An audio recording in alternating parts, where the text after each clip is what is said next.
বিরুদ্ধে কোন political party পৃথিবীর কোন দেশে আন্দোলনের সামনে দেখা সাবজুডিস কোন পলিটিক্যাল পার্টি পারে না এটা, যেহেতু আদালতের রায়। সরকার তো তারা যে আন্দোলনটা করছে এই সিদ্ধান্তই ছিল সরকার, সরকারই আবার আপিল করেছে, আদালত যে রায় দিয়েছে এখানে সরকার দোষ। এখানে আপনি কথাটাকে এভাবে এখন যে বিষয়টা আদালতের কি আছে সে বিষয়টা নিয়ে কথা বলা, এটা তো বা সমালোচনা করা, তার বিরুদ্ধে প্রতিবাদ করা, এটা তো আইন সিদ্ধ। এখানে কারা কারা যুক্ত আছে সেটা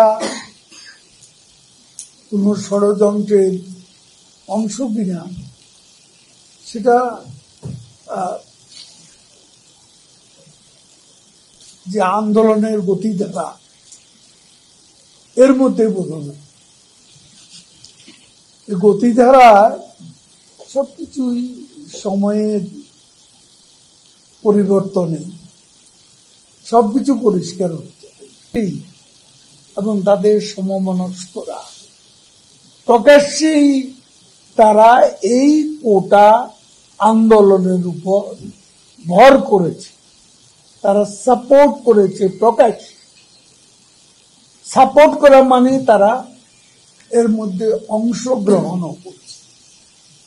কাজে এটা এখন পোলারাইজ পলিটিক্সের ধারার মধ্যেই পড়ে গেছে। এটার পলিটিক্যাল কালার নতুন করে বলার আর অপেক্ষা রাখ করে গেছে, এ থেকে বুঝে আমার যা বলার বলে দিয়েছি। ভাষাটা একটু বুঝে নিন, তাহলে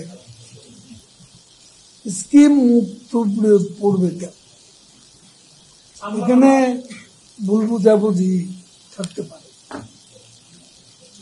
some sort of misunderstanding এখানে থাকতে পারে। সেটা তাদের সাথে আমাদের যোগাযোগ আছে, আনুষ্ঠানিক বসাবসি হয়তো এখনো হয়নি। তো সিদ্ধান্ত তো নিতে হবে বাস্তব পরিস্থিতির আলোকে। এখানে আমলা সুপেরিয়ার না শিক্ষক সুপেরিয়ার, আমরা এই বিতর্কে যাব, কোনো কিছু হাইড করা সম্ভব, সেটা আমরা পর্যবেক্ষণ